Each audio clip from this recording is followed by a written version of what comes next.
أعوذ بالله من الشيطان الرجيم بسم الله الرحمن الرحیم. سورۃ ال-عمران آیات 151. دوستو بس آپ لوگوں سے ریکویسٹ ہے، ویڈیو کو بے شک لائک شیئر سبسکرائب نہ کیا کریں، لیکن اس کو مکمل دیکھا کریں، تلاوت اور ترجمے کو. اس میں آپ کے لیے بہت راہ ہدایت ہے. یہ اللہ کا کلام ہے، انشاءاللہ اس پڑھ کے سن کے آپ کو بہت فائدہ ہوگا. سَنُلْقِي فِي قُلُوبِ الَّذِينَ كَفَرُوا الرُّعْبَ بِمَا أَشْرَكُوا بِاللَّهِ مَا لَمْ تُنَزِّلْ بِهِ سُلْطَانًا وَمَأْوَاهُمُ النَّارُ وَبِئْسَ مَثْوَى الظَّالِمِينَ.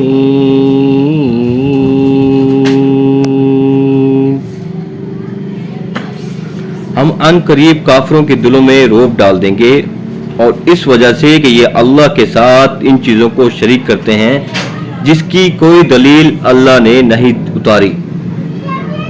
ان کا ٹھکانہ جہنم ہے اور ان ظالموں کی بری جگہ ہے.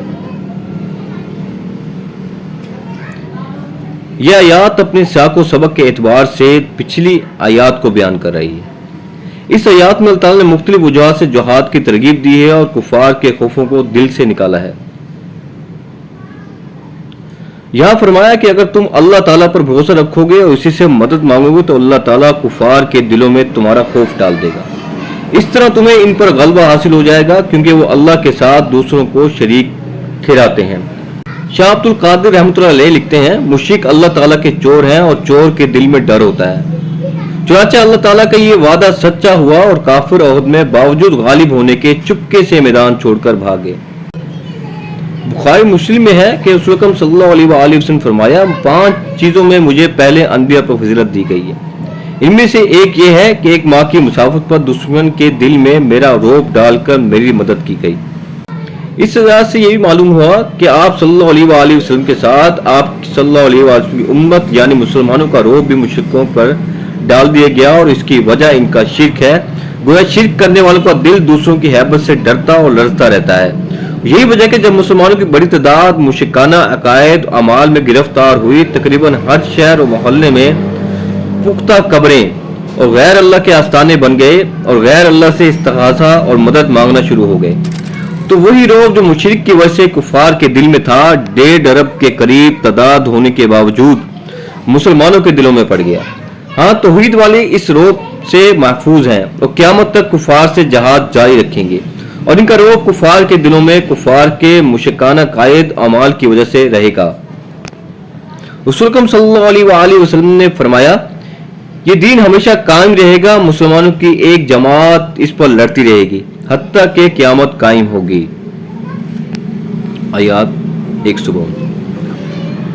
وَلَقَدْ صَدَقَكُمُ اللَّهُ وَعْدَهُ إِذْ تُحُسُّونَهُم بِإِذْنِهِ حَتَّى فَصِلْتُمْ وَتَنَازَعْتُمْ فِي الْأَمْرِ وَعَصَيْتُمْ مِنْ بَعْدِ مَا أَرَاكُمْ مَا تُحِبُّونَ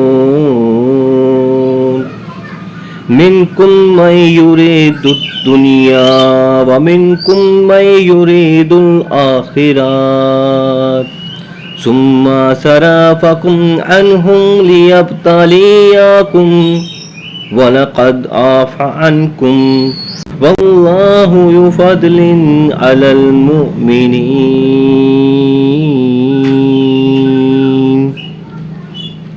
اللہ تعالیٰ نے تم سے اپنا وعدہ سچا کر دکھایا جبکہ تم اس کے حکم سے انہیں کاٹ رہے تھے، یہاں تک کہ جب تم نے بہت پش ہمتی اختیار کی اور کام میں جھگڑنے لگے اور نافرمانی کی، اس کے بعد کہ اس نے تمہاری چاہت کی چیز تمہیں دکھا دی. تم میں سے بعض دنیا چاہتے تھے اور بعض کا ارادہ آخرت کا تھا، تو پھر اس نے تمہیں ان سے پھیر دیا تاکہ تم کو آزمائے، اور یقیناً اس نے تمہاری لغزش سے درگزر فرما دیا. اور ایمان والوں پر اللہ تعالیٰ بڑے فضل والا ہے. یعنی تم نے غلطی کی تو ایسی کی تھی کہ اگر اللہ تمہیں معاف نہ کر دیتا تو اس وقت تمہارا استحصال ہو جاتا. یہ اللہ کا فضل تھا کہ اس کی تائید حمایت تھی جس کی بدولت تمہارے دشمن تم پر قابو پا لینے کے بعد ہوش گم کر بیٹھے اور بلا وجہ خود پیشوا ہو کر چلے گئے. یہ وہ بیان ہے جو ہم نے پچھلے آیات میں پڑھا ہے جنگ احد میں، جب مسلمان سے جو 50 تیرانداز ہوتے ہیں حضرت صلی اللہ علیہ وآلہ وسلم انہیں حکم دیتے ہیں کہ انہیں جب تک نہیں نکلنا پہاڑی سے جب تک میں نہ کہوں. تو پیشوائی کا جو وجوہات بنی تھی وہ میں نے پچھلی آیات میں بیان کی ہے. تھوڑا سا منظر میں آپ کو پھر بتا دیتا ہوں. 50 تیر اندازوں کو اس نے فرمایا تھا کہ آپ نے یہاں سے نہیں نکلنا جب تک میں حکم نہ دوں، اس پہاڑی سے آپ نے نہیں نکلنا. کفار کی اور مسلمان کی جنگ جب شروع ہوتی ہے تو کفار ایک دم حملہ کرتے ہیں، لیکن کیونکہ جنگ بدر میں پہلے شکست خوردہ ہوتے ہیں کفار، تو مسلمان کو دباؤ پڑتا ہے تو وہ تھوڑا پیشوا ہوتے ہیں، پیچھے کی طرف بھاگ جاتے ہیں. مسلمان سمجھتے ہیں کہ اب یہ ہم پھر فتح یاب ہو گئے. جب وہ بھاگنے لگتے ہیں تو مسلمان جو مال غنیمت ہوتا ہے اس کی طرف پڑ جاتے ہیں، ان کی توجہ کفار سے ہٹ جاتی.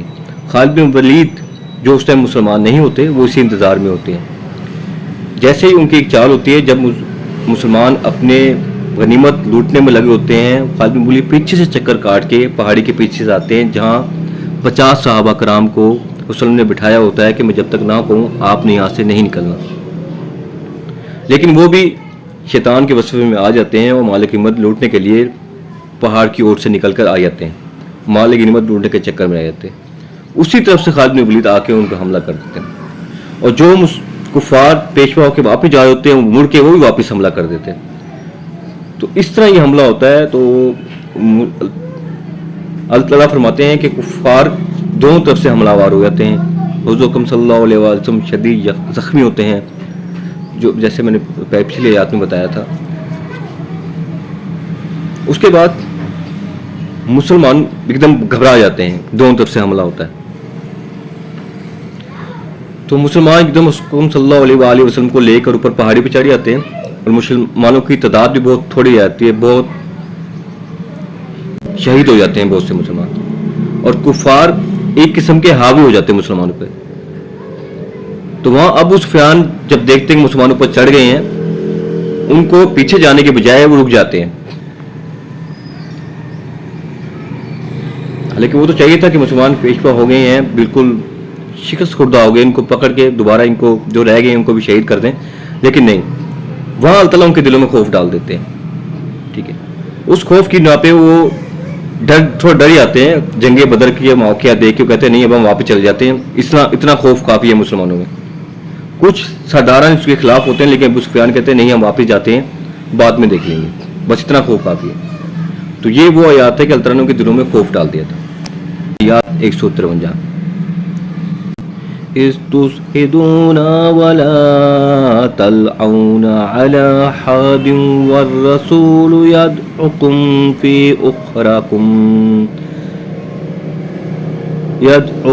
فِي أُخْرَكُمْ فَأَصَابَكُمْ غَمًّا بِغَمٍّ لِكَيْ لَا تَحْزَنُوا عَلَى مَا فَاتَكُمْ وَلَا مَا أَصَابَكُمْ وَاللَّهُ خَبِيرٌ بِمَا تَعْمَلُونَ.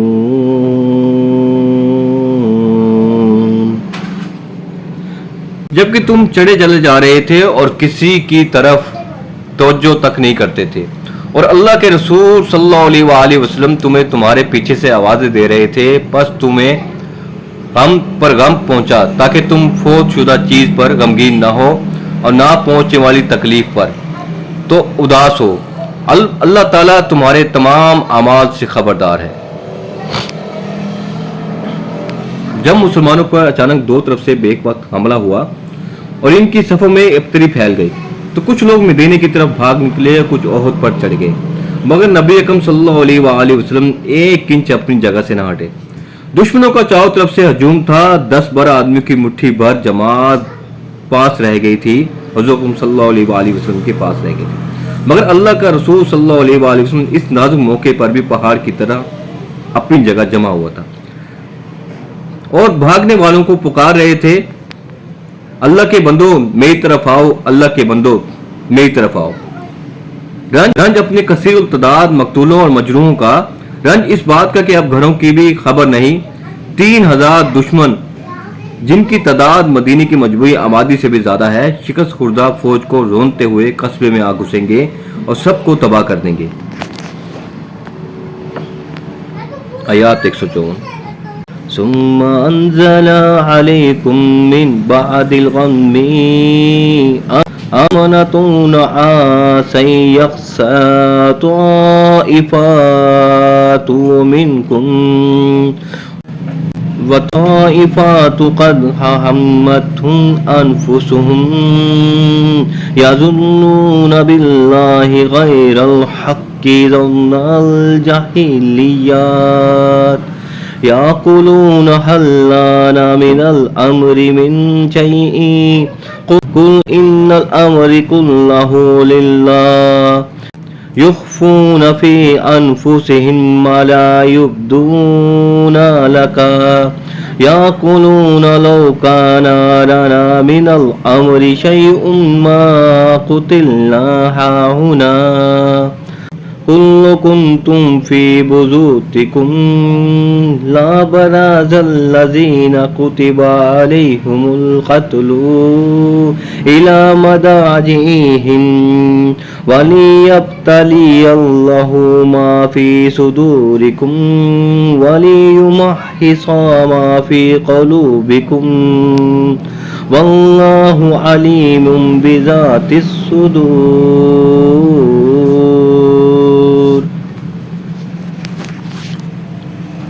پھر اس نے اس غم کے بعد تم پر امن نازل فرمایا اور تم میں سے ایک جماعت کو امن کی نیند آنے لگی۔ ہاں کچھ وہ لوگ بھی تھے کہ انہیں اپنی جانوں کی پڑی ہوئی تھی، وہ اللہ تعالیٰ کے ساتھ ناحق جہالت بھری بدگمانی کر رہے تھے اور کہتے تھے کیا ہمیں بھی کسی چیز کا اختیار ہے؟ آپ کہہ دیجیے کہ کام کل کا کل اللہ کے اختیار میں ہے۔ یہ لوگ اپنے دلوں کے بھید آپ صلی اللہ علیہ وآلہ وسلم کو نہیں بتاتے، کہتے ہیں کہ اگر ہمیں کچھ بھی اختیار ہوتا تو یہاں قتل نہ کیے جاتے۔ آپ صلی اللہ علیہ وآلہ وسلم کہہ دیجئے کہ گو تم اپنے گھروں میں ہوتے، پھر بھی جن کی قسمت میں قتل ہونا تھا وہ تو مقتل کی طرف چل کھڑے ہوتے۔ اللہ تعالیٰ کو تمہارے سینوں کے اندر کی چیز کا آزمانا اور جو کچھ تمہارے دلوں میں ہے اس کو پاک کرنا تھا، اور اللہ تعالیٰ سینوں کے بھید سے آگاہ ہے۔ یہ ایک عجیب تجربہ تھا جو اس لشکر اسلام کے بعض لوگوں کو پیش آیا۔ حضرت ابو طلحہ رضی اللہ عنہ جو اس جنگ میں شریک تھے خود بیان کرتے ہیں کہ اس حالت میں ہم پر اونگ کا ایسا غلبہ ہو رہا تھا کہ تلواریں ہاتھ سے چھوٹ پڑتی تھی۔ آیات 155۔ ان الذين تولوا منكم يوم التقى الجمعان انما استزلهم الشيطان في بعض ما كسبوا ولقد عفا الله عنهم ان اللہ غفور حلیم۔ تم میں سے جن لوگوں نے اس دن پیٹھ دکھائی جس دن دونوں جماعتوں کی مٹبھیڑ ہوئی تھی، یہ لوگ اپنے بعض کرتوتوں کے باعث شیطان کے پھیلانے میں آ گئے، لیکن یقین جانو کہ اللہ تعالیٰ نے انہیں معاف کر دیا اور تعالیٰ بخشنے والا اور تحمل والا ہے۔ آیات 156۔ یا ایھا الذین آمنوا لا تکونوا کالذین کفروا وقالوا لإخوانهم اذا ضربوا في الارض او كانوا غزا لو كانوا عندنا ما ماتوا وما قتلوا ليجعل الله ذلك حسرات في قلوبهم والله يحيي ويميت واللہ بما تعملون بصیر۔ اے ایمان والو، تم ان لوگوں کی طرح نہ ہو جانا جنہوں نے کفر کیا اور اپنے بھائیوں کے حق میں جبکہ وہ سفر میں ہوں یا جہاد میں ہوں کہا کہ اگر یہ ہمارے پاس ہوتے تو نہ مرتے اور نہ مر جاتے۔ اس کی وجہ یہ تھی کہ اس خیال کو اللہ تعالیٰ ان کے دلی حسرت کا سبب بنا دے. اللہ تعالیٰ جلاتا اور مارتا ہے اور اللہ تمہارے عمل کو دیکھ رہا ہے. یعنی یہ باتیں حقیقت پر منبی نہیں ہیں. حقیقت تو یہ ہے کہ قضاء الہی کسی کے ٹل نہیں سکتی، مگر جو لوگ اللہ پر ایمان نہیں رکھتے اور سب کچھ اپنی تدبیروں ہوئی پر موقوف سمجھتے ہیں، ان کے لیے اس قسم کے قیاسات بس داغ حسرت بن کر رہ جاتے ہیں اور وہ ہاتھ ملتے رہ جاتے ہیں کہ کاش یوں ہوتا تو یہ ہوتا. آیات 157. وَلَئِن قُتِلْتُمْ فِي سَبِيلِ اللَّهِ أَوْ مُتُّمْ لَمَغْفِرَةٌ مِّنَ اللَّهِ وَرَحْمَةٌ خَيْرٌ مِّمَّا يَجْمَعُونَ. قسم ہے اگر اللہ کی تعالیٰ کی راہ میں شہید کیے جاؤ یا اپنی موت مرو تو بے شک اللہ تعالیٰ کی بخشش و رحمت اس سے بہتر ہے جسے جمع کر رہے ہیں. آیات 158. وَلَئِن مُتُّمْ أَوْ قُتِلْتُمْ لِإِلَى اللَّهِ تُحْشَرُونَ.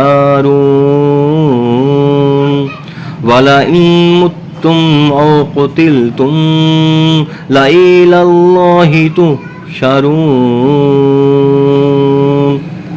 بالیقین خواہ تم مر جاؤ یا مارے ڈالے جاؤ، جمع تو اللہ تعالیٰ کی طرف ہی کیے جاؤ گے. آیات 159. فَبِمَا رَحْمَةٍ مِّنَ اللَّهِ لِنْتَ لَهُمْ وَلَوْ كُنْتَ فَظًّا غَلِيظَ الْقَلْبِ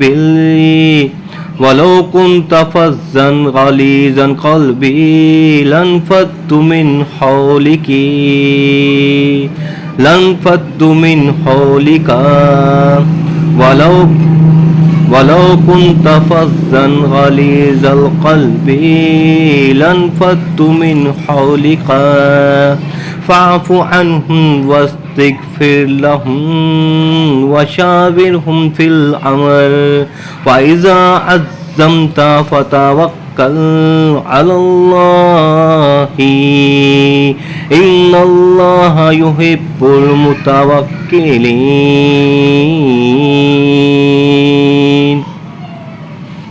اللہ تعالیٰ کی رحمت کے بعد آپ صلی اللہ علیہ وآلہ وسلم ان پر نرم دل ہیں. اگر آپ صلی اللہ علیہ وآلہ وسلم بد زبان سخت دل ہوتے تو یہ سب آپ صلی اللہ علیہ وآلہ وسلم کے پاس سے چھٹ جاتے. سو آپ صلی اللہ علیہ وسلم ان سے درگزر کریں اور ان کے لیے استغفار کریں اور کام کا مشورہ ان سے کیا کریں.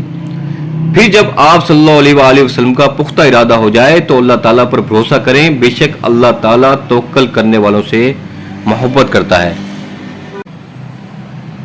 آیات 160. أَيَّنْصُرْكُمُ اللَّهُ فَلَا غَالِبَ لَكُمْ وَإِنْ يَخْذُلْكُمْ فَمَنْ ذَا الَّذِي يَنْصُرُكُمْ مِنْ بَعْدِهِ وَعَلَى اللَّهِ فَلْيَتَوَكَّلِ الْمُؤْمِنُونَ. اگر اللہ تعالیٰ تمہاری مدد کرے تو تم پر کوئی غالب نہیں آ سکتا، اگر وہ تمہیں چھوڑ دے تو اس کے بعد کون ہے جو تمہاری مدد کرے. ایمان والوں کو اللہ تعالیٰ ہی پر بھروسہ رکھنا چاہیے. احد کے دن مسلمانوں نے خوفناک غلطی کی اور میدان چھوڑ کر فرار اختیار کی. پھر جب رسول اکرم صلی اللہ علیہ وآلہ وسلم کی دعوت سے دوبارہ جمع ہوئے تو آپ صلی اللہ علیہ وآلہ وسلم نے ان کو کسی قسم کی سرزنش نہیں کی بلکہ حسن اخلاق سے پیش آئے. اللہ تعالیٰ نے فرمایا کہ آپ صلی اللہ علیہ وآلہ وسلم کا یہ حسن خلق اور طبیعت کی نرمی اللہ تعالیٰ کے خاص فضل و احسان اور رحمت کا نتیجہ ہے، ورنہ مسلمانوں کا جمع ہونا ممکن نہ تھا. معلوم ہوا یہ دعوت دین کے لیے نرمی، حسن اخلاق نہایت ضروری چیزیں ہیں. بدخلقی، درستی اور سخت دلی سے لوگ کبھی قریب نہیں آ سکتے. یعنی جنگ میں ان سے جو غلطیاں ہوئیں وہ انہیں معاف کر دیں، اللہ سے بھی ان کے لیے استغفار کریں، مشورے سے محروم نہ کریں بلکہ برابر مشورہ کرتے رہیں. جزاک اللہ. اللہ تعالیٰ سے دعا ہے جو یاد تلاوت، ترجمہ اور تفسیر پڑھی ہے اس کو سمجھیں اور اس پر عمل کرنے کی توفیق عطا فرمائے، اور اس کے پڑھنے میں کوئی غلطی ہو، کوتاہی ہو تو معاف فرما دے، اسے اپنی بارگاہ الہی میں قبول فرما. اللہ تعالیٰ سے دعا ہے کہ ہم سب کو قرآن شریف کو ترجمے کے ساتھ پڑھنے، سمجھنے، اس پر عمل کرنے اور دوسروں کو پہنچانے کی توفیق عطا فرمائے، اور اللہ تعالیٰ ہم نے دین کو صحیح طرح سمجھنے کی توفیق عطا فرمائے۔ جزاک اللہ۔